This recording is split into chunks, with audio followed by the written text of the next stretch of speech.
This is the Saturday Morning Serial Podcast with your host, Amanda Ann.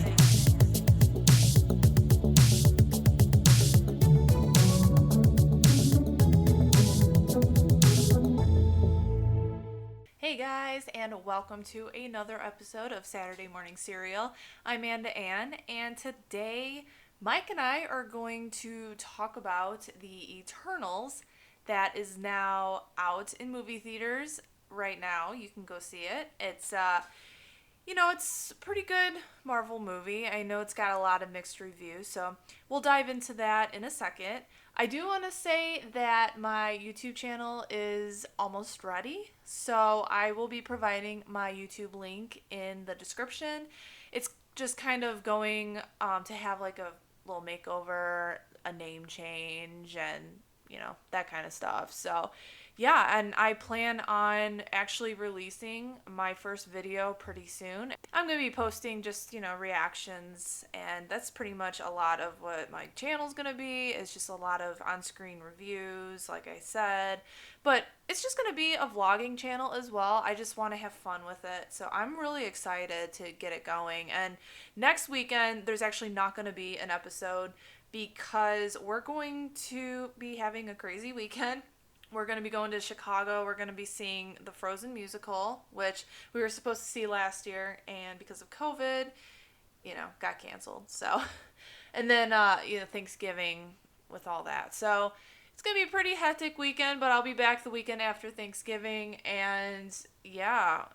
And there's a lot of Spider-Man buzz going on, too. So make sure if you guys don't want any spoilers, I know I was telling Mike, just stay away from Twitter. So, yeah, just a fair warning to anyone who doesn't want anything spoiled for Spider-Man. Just stay away from social media. Also, I finished You on Netflix, and you know what? Like, the first season really sucked me in. The second season was really good, but by the third season, I thought it was kind of getting a little repetitive. Overall, it's a really good show. I really enjoyed it. And I loved Victoria. I loved the main actor in it as well. The characters were just all great. I mean, it's just psychotic and just everything is just crazy, creepy. But, I would definitely, I give it a gold star on Netflix. Well done. A lot of people love this show. So I can see why. And how weird and just effed up the characters are. I mean, whatever. Like, it's a show with likable characters, and unfortunately, these characters are likable. And I say unfortunately because if you've seen the show, you know what I mean. So, but yeah, I finished You. I'm actually almost done with Schitt's Creek, and I love that show. So, oh my gosh, like, David is my favorite character. Like, I love him. And then I'm going to be starting American Horror Story. So, yeah, that's going to be fun as well. So, but anyway, without further ado, let's dive into the Eternals discussion.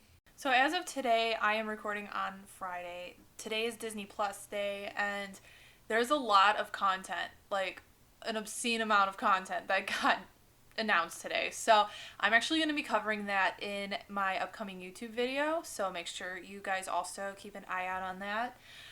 So Eternals. The cast has been the focus, I feel, of this film since the beginning. Especially with a big name like Angelina Jolie as Athena, Gemma Chan as Cersei, Richard Madden as Icarus, and Selma Hayek as Ajax, which I still can't get over that name because that's a cleaning product. Ajax. And then we also have Kit Harington as Dane, and welcome to the MCU, Kit Harington from Game of Thrones, right?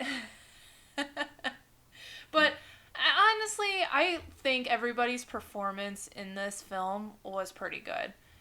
I very much liked, because I honestly thought Angelina Jolie was going to be, like, that character was going to be the protagonist of this movie, but she wasn't. It was Gemma Chan's character, Cersei, and I really did like Cersei. She was a great character, very powerful female lead. Another standout performance for me was Kumail Nanjiani, and that character as well was pretty much the comedic relief of the film. I thought he was great. And it was just kind of like a dynamic shift that we kind of needed, and something that was really just very much story heavy in this film. So, and he plays Kingo, kind of like a Bollywood actor on the side. Yeah, I read originally that Angelina Jolie was only going to get like a small cameo as Thena, and then she ended up, really liking the script and the director and like really wanting to bring the strong character to life, and she developed her own like fighting style, and she had a great time with the role, I hear. Yeah. Well, and it was good that she really did do a good job as Thena. And I mean, we all know her, especially us Disney fans, as Maleficent. And she just has a really good, like, fierce facial structure. So she really brought the emotions of Thena as like kind of like a troubled, conflicted character. She really brought that like just in her face. That's kind of hard to explain, but I appreciate Angelina Jolie. I mean, I'm not like a huge fan. I've only seen a couple pieces of her work, but yeah. I mean, overall, like I said, really great cast. And unfortunately, though, this movie kind of did not do good in the box office, and I don't want to like put it. It did still debut at 71 million domestically. So compare though to the other films, it tanked basically. But there's a lot of mixed reviews about it. At first, when I came out of the theater, I wasn't really a big fan of the film. I told Mike, I was like, it was just a different vibe for a Marvel film. Coming out of Shang-Chi, that movie was great. I mean, there was every piece of an MCU film that makes it special was in Shang-Chi. So coming off that and going into this Eternals film with new characters, new introductions into the MCU, it was different. And but once I sat down and really thought of the story and the characters, each individual character has a story to them, it all makes sense to me. And I started to really find myself like, okay, yeah, it was a decent movie. I was wrong. For me, it felt like the very first like adult take on superheroes in the Marvel Cinematic Universe. Typically, when we think of adult superheroes, we think of something that's like a deconstruction of the superhero genre, kind of like Watchmen or The Boys or Invincible. And there's really not adult superhero storytelling within the regular superhero medium. And for this movie to have such a big cast and big characters, and each character have their own backstory and their own motive and their own side of the conflict, and it was told in a very adult way, and it wasn't something where you were laughing, every 5 minutes with any other Marvel film. Like, it was like a seriously toned movie, and I really appreciate that, because one of the biggest gripes I have with the Marvel Cinematic Universe is how they'll just undercut their more dramatic moments with like a little dash of laughter. Like, you can watch Captain America: The Winter Soldier, and it's at the very climax of the film where Captain America decides that he's going to stand up to Hydra, and he doesn't care if it's going to cost him his country or this organization that he's held to a high standard like S.H.I.E.L.D., or if it's going to cost him, his friendship with Bucky. He's going to stand up and he's going to fight for what's right. And right after he delivers this amazing speech to motivate people, Falcon's right there, and he's like, "Hey man, did you write that in the way here, or did you practice that?" And it's like, let the dramatic moments sink in. Let's feel something when we go like to the movies. So it was like a true piece of cinema for me. Yeah, I know you kind of had that problem with Thor Ragnarok, because you have Ragnarok, which is like a serious, catastrophic apocalypse to a planet.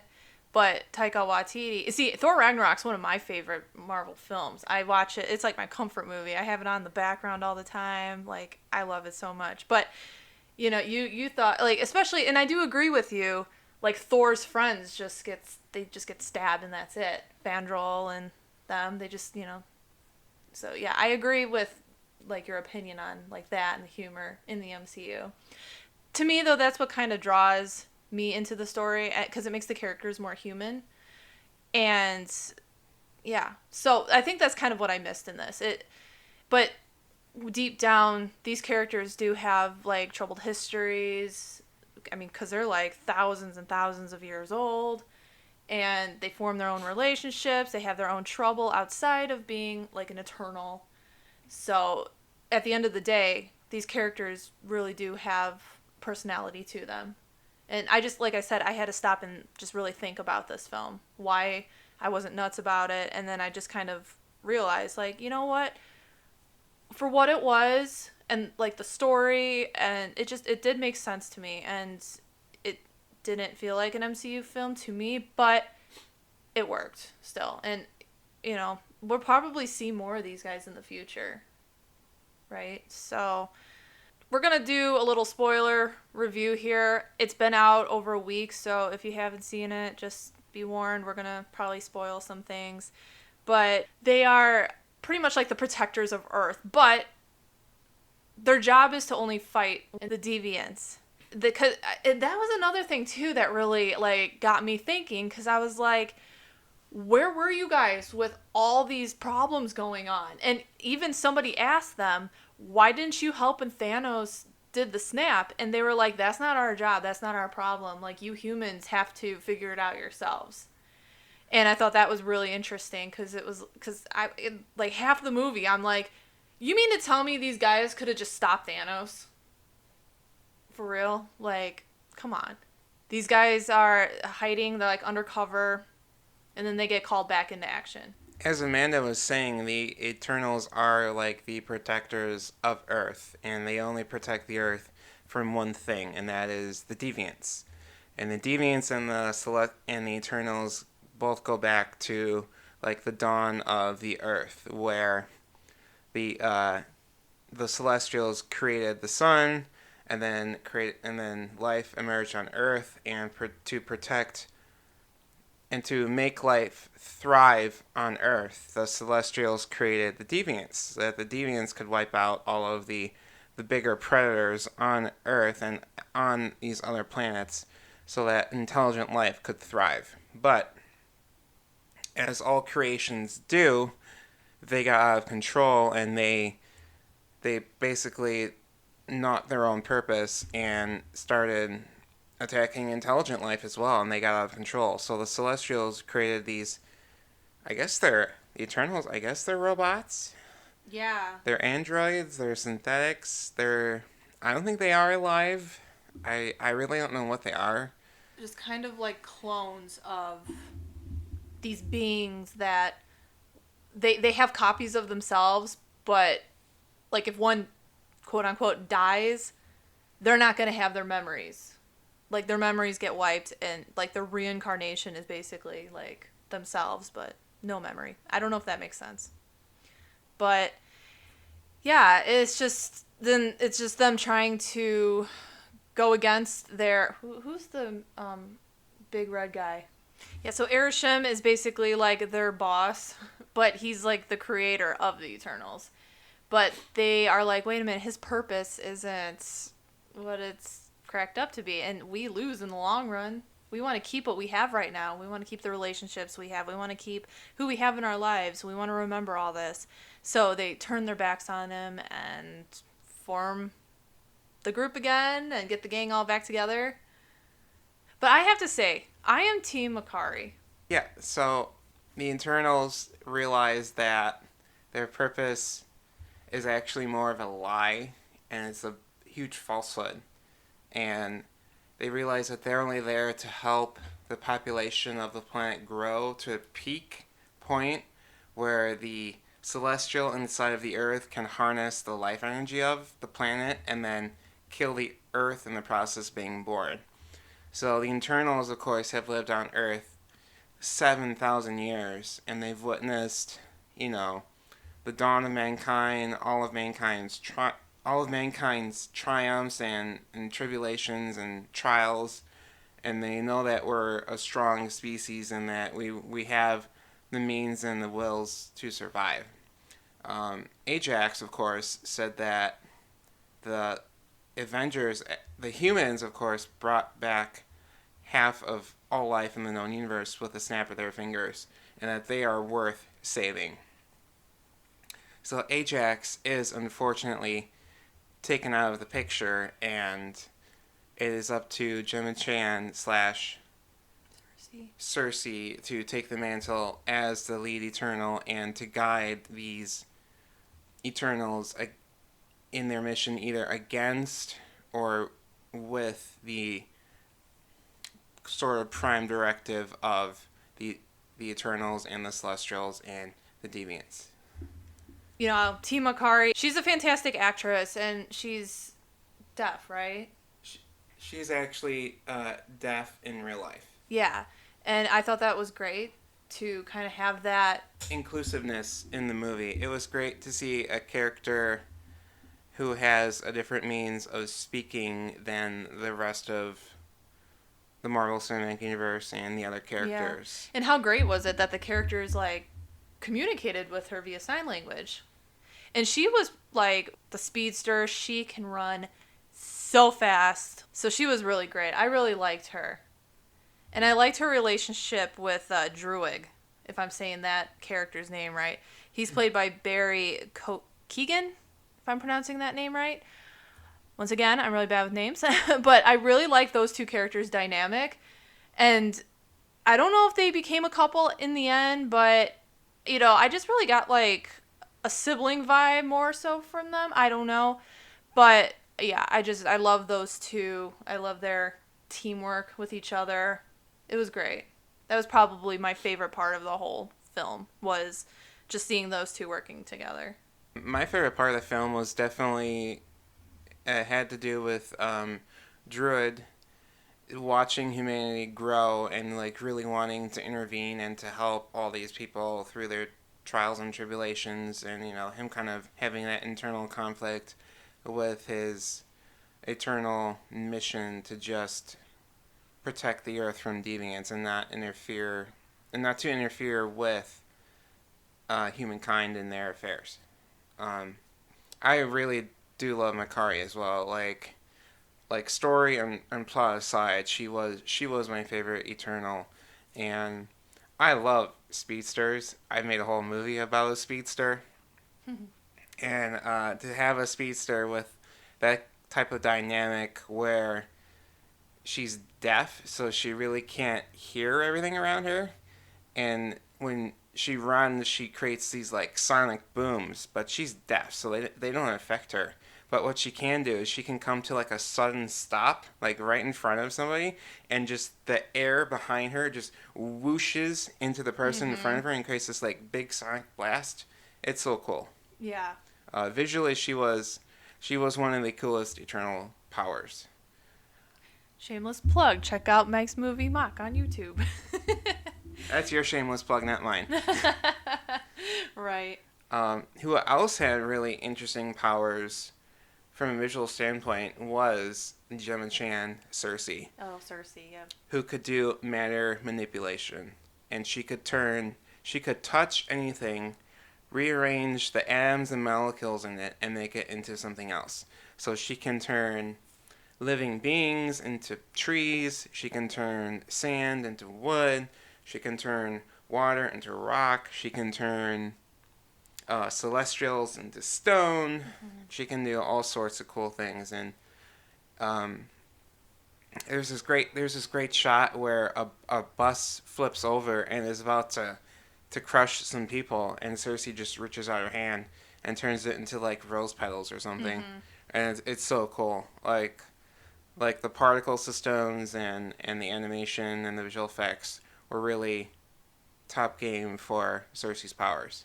Yeah, and once again, too, it goes back to showing that a character is very personable, because Cersei is dealing with, she's in love with a human, Dane, who's played by Kit Harington, and, you know, she worries about he's going to get old and die, and she's still going to be the same, living on forever. So that really messed with my head, because it's like, yeah, how would they do that? And she's a robot on top of all that. So, like, how do they do that? It's like Jane with Thor. It's like Thor will outlive Jane. Well, I mean, we'll see in Love and Thunder, but, you know, it's just these human, different, I don't know, God, other living beings forming these relationships. It's like, oh, come on, guys. Like, this is messing with my head.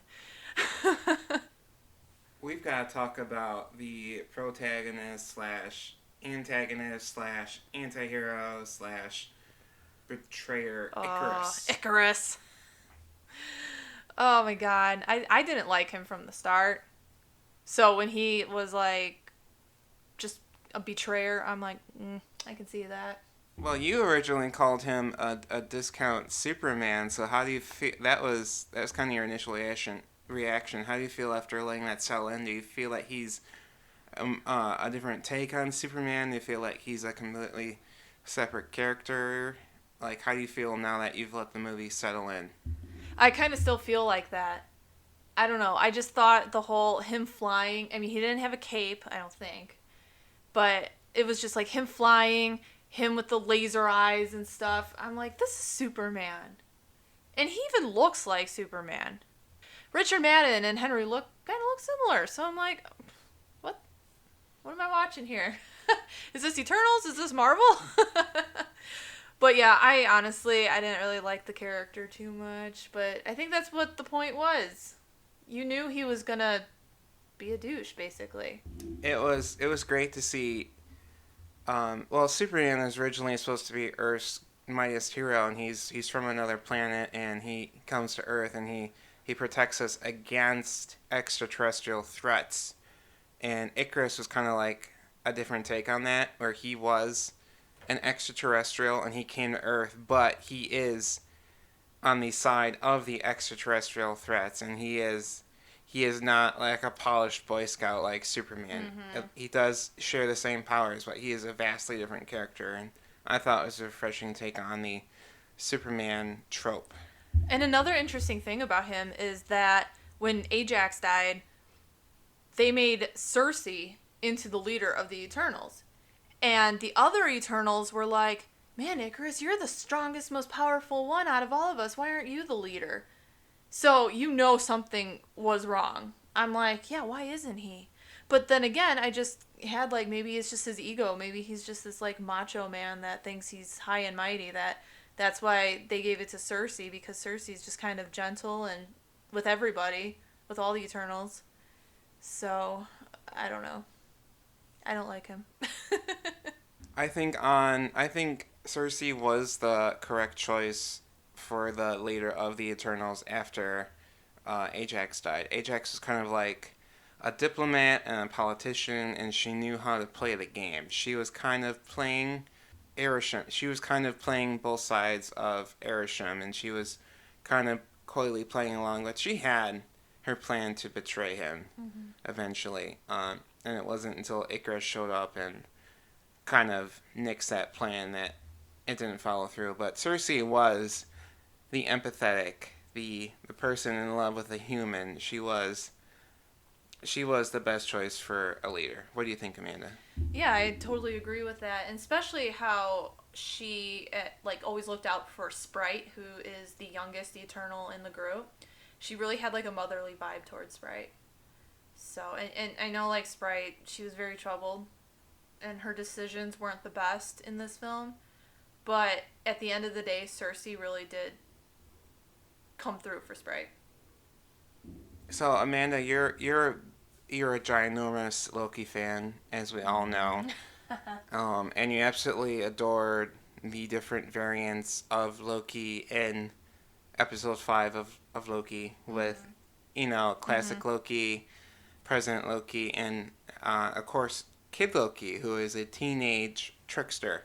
Now, Sprite is interesting in the fact that she shares the same kind of immortality and trickster betraying aspects of Loki. How do you feel she stacks up against Loki? She doesn't stand a chance. No. I'm just kidding. No, honestly, I don't think Loki stands a chance against her because she's an Eternal. He's a god. I mean, that's probably the first thing. If they were ever to meet, that would probably be the first thing that comes out of his mouth is, I'm a god. You don't have anything against me, but all she would have to do is just, do whatever and show him. Because what, are Eternals, are they the greatest, like, beings in the world? Like, would they suppress a god? Like, I don't know. It sounds like an interesting question that needs to be answered, Kevin Feige. Like, we need to see some Asgardians versus Eternals immediately. Yeah. And what do you guys think? I'm genuinely, like, we're genuinely curious what everyone thinks about this. So please let us know in the comments. I do wonder now, in hindsight, looking back at the Loki series and seeing just that first episode of Loki going through the sort of bureaucracy and the waiting line of the TVA, and one of the questions is, "Are you a robot?" And Loki's like, "Oh, how do I know if I was a robot?" And here we have these characters who are robots who don't know they are robots. So is even the TVA afraid of the Eternals? That's a really great question. I don't know. And it's like, if the Eternals were to do any, like, are the Eternals immune to the Time Variance Authority? Oh my god, you guys. Overall, I mean, and I was just talking to Mike too, it's hard to remember a lot of the stuff that happens in this film because there's just so much to it. There's a lot of action, there's a lot of just different storylines, and they all come into one big conflict at the end. And it's hard to, like, remember a lot of this stuff. And I mean, I'm definitely going to do a second viewing of it. I don't know about you, Mike, but yeah, make sure though you stick around for the end credit scenes. We have a newcomer to the MCU, and honestly, you guys, I don't know. I'm kind of, I don't know. This comes right off the heels of the Wicked the Musical casting of Ariana Grande as Glinda. No hate towards Ariana. I actually really do like Ariana as a performer and a musician, but that's what she is. But it's like her acting is not up to speed. And so that's another story for another time. But Harry Styles is introduced into the MCU now. He's like Thanos' brother, as he was titled. And once again, I'm like, here we go. So, I mean, I don't know. Everyone's psyched about it, and I mean, I'm willing to give him a chance. I don't really know him that well, and I only know like 2 One Direction songs because they used to play at work all the time. What do you think, Mike? Well, upon research of Star Fox and of Eros, knowing that they cast Harry Styles, I think, is actually kind of clever. Given that Harry Styles is such a sought after and swooned after man, and that, you know, he's attractive and he's got charisma, and that's going to play into Star Fox's strength as being this kind of like ladies' man in the Marvel Cinematic Universe. I actually don't have any problem with pop stars becoming actors, and you'll say, oh, you know, they can't act, they can't do this. Look at Brie Larson. That's true. Brie Larson was a pop artist who became an actor who just got, like, you know, side roles and this and that roles. Now she's a leading lady in the Marvel Cinematic Universe. Mm-hmm. And she is a glowing goddess of Captain Marvel, and she's got an Oscar for Best Actress in the Room. So just give him a chance. I understand, you know, a lot of us are kind of in love with, like, the nostalgic idea of pop stars from our area, and we never give the new ones a chance. Just give him a chance. Like, maybe he'll do good, maybe he'll do great, maybe he'll do bad. Either way, if he doesn't perform well, you know, there's lots of other stuff to explore in the Marvel Cinematic Universe. Mm-hmm. They can just push him aside if he doesn't work. And the Marvel Cinematic Universe has demonstrated that if it doesn't work, they'll fix it. Yeah. That's a good way of putting it, Mike. Because immediately I just think of, just a kid from One Direction now. Like, get the fangirls going. But, you know, yeah, you're right. And especially Brie Larson, I just found out, too. You told me not too long ago she was a pop singer. I didn't know that, so that's interesting. But, yeah, post-credits scene, and then there was one more, right? Makari and Druig go off to find other Eternals in the world.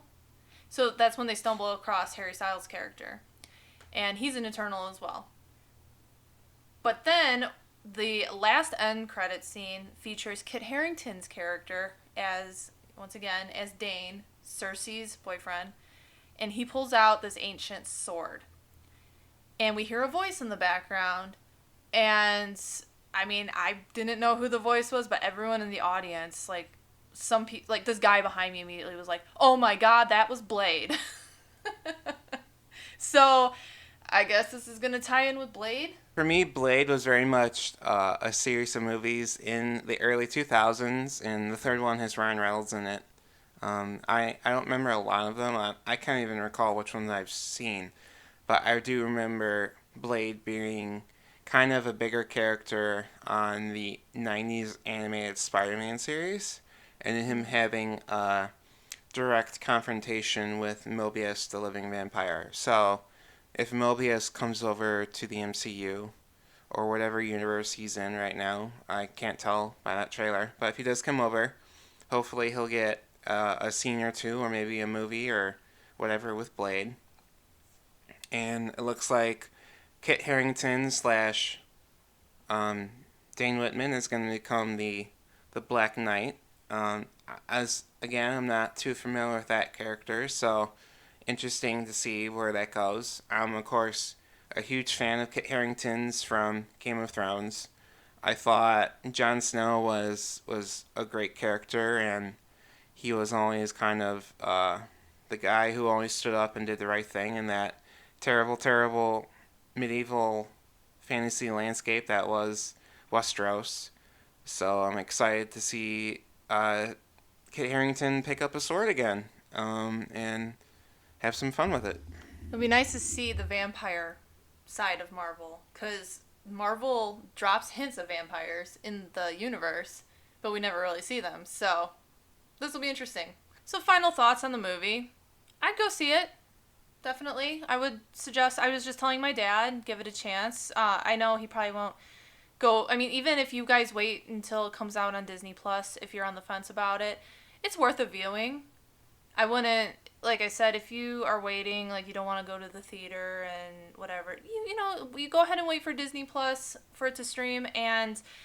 But when it does, definitely watch it. Well, I'm a hardcore Marvel fan myself, and I really did enjoy this film. Like I said, I've enjoyed the adult take it was inside of the Marvel Cinematic Universe. I understand. I saw it with Amanda and my parents.